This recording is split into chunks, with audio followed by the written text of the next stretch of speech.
Vamos começar com essa aqui então. A distância entre Perth e Sydney é maior do que a distância entre Paris e Moscou. Cara, isso é uma coisa que não parece ser verdade. Vamos fazer um fact check aqui. Ó, eu vou usar esse site aqui, o truesizeof.net. Ele é um site que a gente consegue ver sobre distorção dos países, assim, é um negócio sensacional. E vamos colocar aqui Austrália. Aí ele vai abrir a Austrália aqui, então a gente tem Perth de um lado e Sydney do outro. Vamos botar na Europa pra gente ver. Olha aqui, olha só! Ó, pra Paris aqui, Perth fica mais ou menos nessa região aqui, talvez um pouquinho mais pra cá. Meu Deus, olha o tamanho da Austrália, cara, que é isso? Já passou de Moscou há anos já, ó, vai lá longe. Sydney fica mais ou menos aqui onde tá o Cazaquistão agora, enfim, cara, é impressionante. E por que isso acontece, né? Isso aqui é distorção cartográfica. Quanto mais próximo do centro o país tá, conforme tu vai colocando ele pro norte, ó, ele vai ficando gigante. Mas pra ilustrar isso aqui melhor, eu vou usar um globinho. Basicamente é isso, tem a Austrália aqui e esse aqui é o real tamanho dela porque a gente está ilustrando um mapa que é um globo em um globo, né? E aí você vai ver aqui o tamanho da Europa é muito pequenininho, né? Em comparação ao outro, isso aqui só é possível de ver porque a gente está colocando o mapa em uma projeção que representa o que seria a projeção da Terra, né? Que é um globo, então aqui dá certo, enquanto aqui fica desse jeito maluco, né? Existe uma linha reta entre a Libéria e a China que se estende por 13.500 km sem cruzar nenhum oceano ou grande massa de água. Olha só que interessante, né? 13.500 km de terra. Bom, não 100% de terra, né? Porque eu acho que aqui vai ter um pequeno corpinho d'água, mas enfim, né? Isso aí não tira o brilho do mapa. A população da Índia é semelhante em tamanho das Américas e da União Europeia juntas, cerca de 1,5 bilhão. Cara, é isso, é impressionante. Aqui na América a gente vai ter bastante floresta, vai ter bastante parte gelada também, deserto. Europa também, principalmente nos nórdicos ali, a Europa não é tão populosa assim, então. Falando nisso, ó, as chances de nascer em cada continente, corrigido pela taxa de natalidade. Esse mapa aqui é de 2024, né? Então ele pega as pessoas nascidas em 2023 e calcula a porcentagem de acordo com o total de nascimentos em cada continente. E 5,8 na América do Sul, né? É interessante, porque se tu parar pra ver, é o terceiro mais provável do mundo todo. Por óbvio, na Antártida é zero, né? Eu não sei se já nasceu alguém na Antártida. Vou procurar isso aí, cara. Vamos ver aqui. Sim, 11 pessoas já nasceram na Antártida, sendo o argentino Emílio Marcos Palma o primeiro, em 7 de janeiro de 1978, na base Esperança. Os nascimentos foram estratégias geopolíticas de Argentina e Chile entre as décadas de 70 e 80 para reivindicar soberania territorial no continente gelado. Tá, então, tipo, basicamente a Argentina usou um bebê para clamar território na Antártida. Que loucura, cara. Contexto: o governo argentino enviou uma grávida para a base com o objetivo de povoar o continente.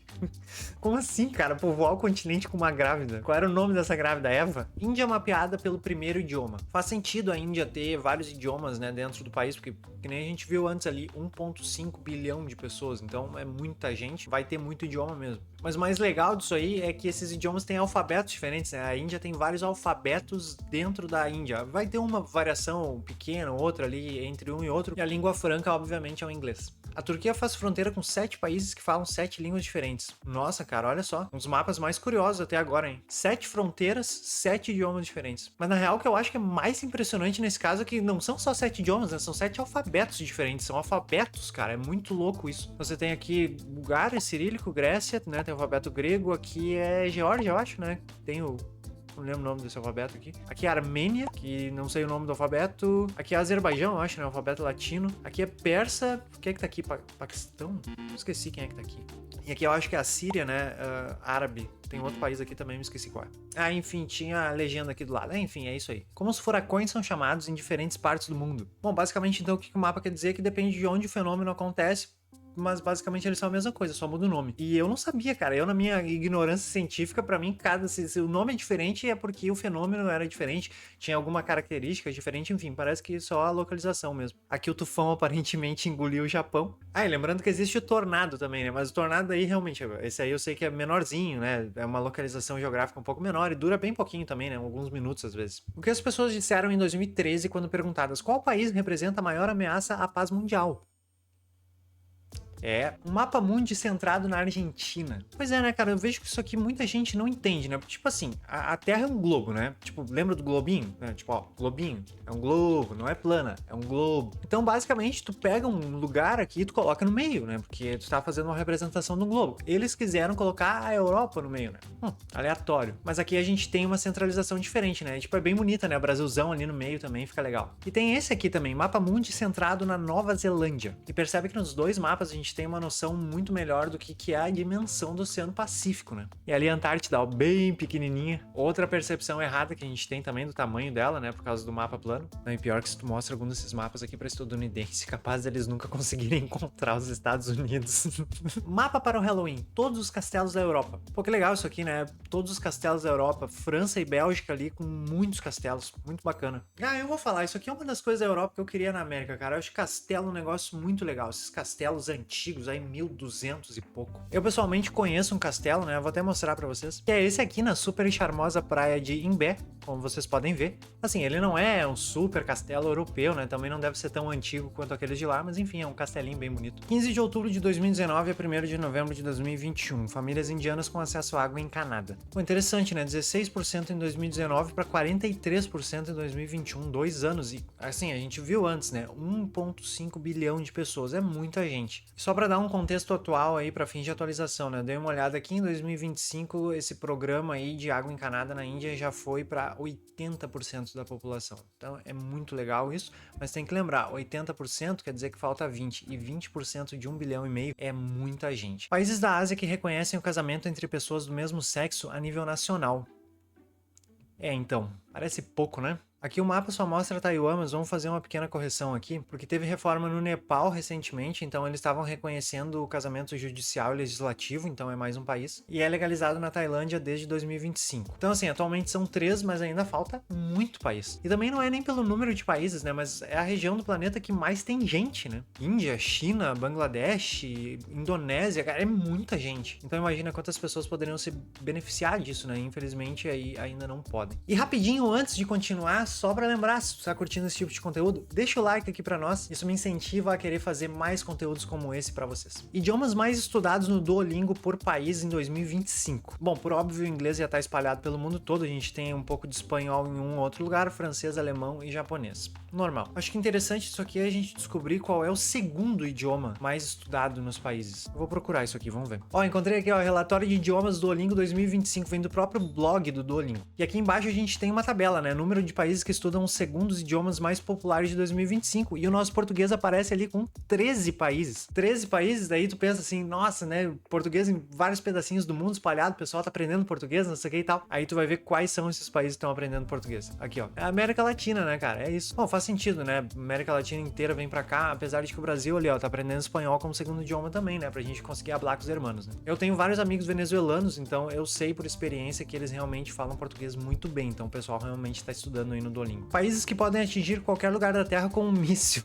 Nossa, que tenso. É, o míssil que eles estão falando aqui é aquele balístico intercontinental. Eu não entendo muito disso aí, mas é aquele que tu joga, cai em qualquer lugar da Terra. Mas tem um erro nesse mapa aí, vale ressaltar. Olha ali, ó, a Coreia do Norte, ela tinha que estar pintada, porque a Coreia do Norte tem esse tipo de míssil também. Inclusive é engraçado, né? Porque depois que eles descobriram que a Coreia do Norte tinha esse míssil aí, pararam de encher o saco da Coreia do Norte. Até que elas fiquem malucas, né? Corte de cabelo do Kim Jong-un, dia dos sorrisos, sumiu aquilo, né, cara? Que loucura. Pirataria no século 21. Esse mapa é interessante, né? Porque olha só, tem um certo nível de periculosidade aqui num pedaço do Brasil, né? Da costa brasileira, tá aqui classificado como nível médio. Aqui desce um pouquinho pro sul, vai estar um nível um pouco mais baixo. Mas me chama a atenção aqui que 43% dos ataques de pirataria no mundo todo ficam aqui no Golfo da Guiné. E é estranho, porque isso aqui não parece ser rota pra lugar nenhum, né? Tipo, o chifre da África aqui, por exemplo, ó, 30% dos ataques. Mas ali é rota, né? Tipo, eu vou abrir o mapa aqui pra mostrar. Ó, esse aqui é o chifre da África, tá? Então aqui, sei lá, tu tem que andar pelo Mar Vermelho aqui, tu vai necessariamente ter que passar por aqui. Então faz sentido ser uma área com bastante pirataria. A mesma coisa aqui, ó, Estreito de Malaca, 19% dos ataques. Malaca é essa região aqui da Malásia, então o Estreito de Malaca é esse aqui. Faz sentido, isso aqui também é uma rota, né, pra passar pela Indonésia, aqui Malásia, o sul aqui da Tailândia. Mas o Golfo da Guiné?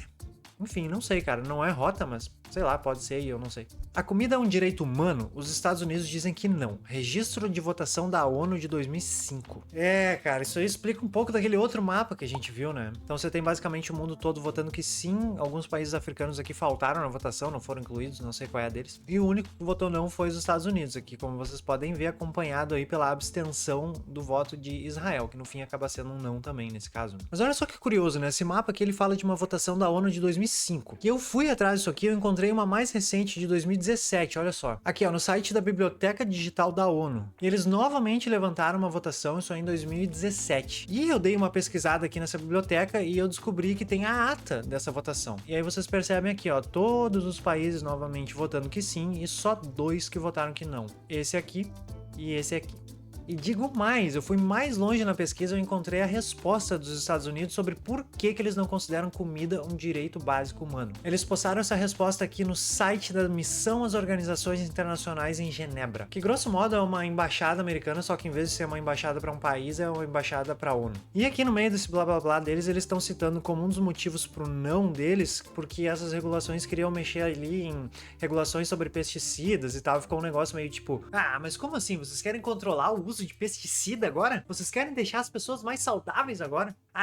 Não. Se for para as pessoas deixarem de ficar doente, eu vou votar que não. É mais ou menos isso aqui que tá escrito, né? Mas eu vou deixar os links na descrição, então se tu quiser dar uma olhada aí nessa aberração, fica à vontade. Mas enfim, cara, os Estados Unidos têm essas coisas bastante interessantes deles às vezes, né? E algumas bem assustadoras também. Então assim, no futuro, eu devo postar um vídeo só com mapa sobre os Estados Unidos, então se ele já tiver aqui no canal, eu até vou deixar ele aqui do lado, se ele não tiver, vou botar alguma outra coisa. Não esquece de deixar o like e se esse tipo de conteúdo te interessa, se inscreve no canal, porque eu vou estar trazendo mais alguns aqui no futuro. Mas por hoje é isso, um beijo pra vocês e até a próxima.